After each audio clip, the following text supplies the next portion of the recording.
बिस्मिल्लाहिर्रहमानिर्रहीम। अस्सलाम वालेकुम वरहमतुल्लाहि वबरकातुहू। नाजरीन, आज का हमारा मौजू है कि घोड़े का गोश्त हराम है या हलाल। अगर हलाल है तो फिर इतने सारे घोड़े यूं ही मर जाते हैं और हलाल जानवर का गोश्त हराम जाता है। इस पर क्यों उलमा ने आज तक आवाज़ बुलंद नहीं की? क्या वजह है? क्या नबी करीम सल्लल्लाहु अलैहि वसल्लम ने इसके गोश्त को खाने से मना किया है? और अगर मना किया है तो कब किया था? और फिर इसका हुक्म दिया तो कब दिया? नाजरीन, घोड़े के बारे में आइमा कराम के दरमियान थोड़ा सा इख्तलाफ है।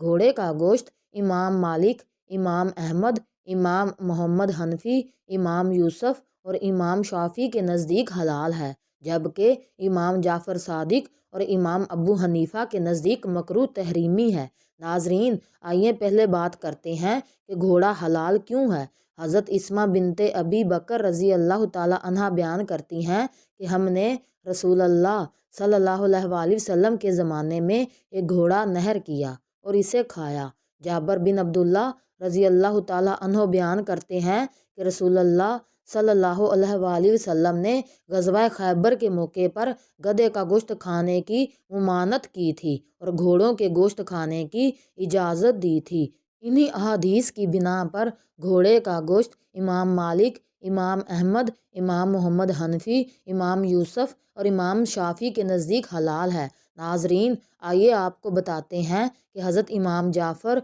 और हज़रत इमाम अबू हनीफ़ा ने घोड़े के गोश्त को क्यों मकरूह तहरीमी करार दिया है। नाजरीन, कुरान करीम में इरशाद बारी ताला है, घोड़ों को, खच्चरों को, गधों को उसने पैदा किया कि तुम इनकी सवारी लो और वो बाइसे ज़ीनत भी हैं, और भी ऐसी बहुत सी चीज़ें पैदा करता है जिनका तुम्हें इल्म नहीं। अल्लाह रब्बुल इज़्ज़त अपनी एक और नेमत बयान फरमा रहा है कि ज़ीनत के लिए और सवारी के लिए उसने घोड़े, खच्चर और गधे पैदा किए हैं। बड़ा मकसद इन जानवरों की पैदाइश से इंसान का ही फ़ायदा है।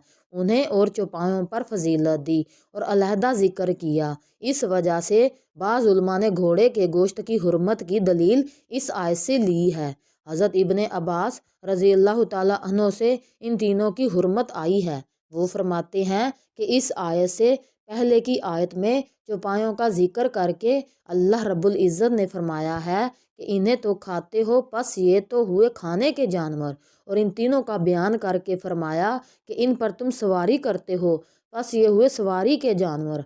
नाजरीन, इमाम अहमद बिन हम्बल मुस्नद अहमद में लिखते हैं कि अब्दुल्ला बिन हारिस कहते हैं कि हज़रत उस्मान गनी के दौरे खिलाफत में मेरे वालिद हारिस मक्का मुकरमा में किसी अहदे पर फाइज थे। वो बयान करते हैं कि हज़रत उस्मान गनी एक दफ़ा मक्का तशरीफ़ लाए तो मैंने इनका इस्तकबाल कदीद नामी जगह पर किया। करीबी शिकारियों ने एक घोड़ा शिकार किया और हमने इसको पानी और नमक में पकाया। घोड़े का गोश्त हड्डियों से अलग करके इसका सरीद तैयार किया। इसके बाद हमने वो खाना खलीफा वक्त हज़रत उस्मान गनी और इनके साथियों के सामने पेश किया। साथियों ने जब देखा कि घोड़ा पकाया गया है तो इन्होंने खाने की तरफ हाथ नहीं बढ़ाया।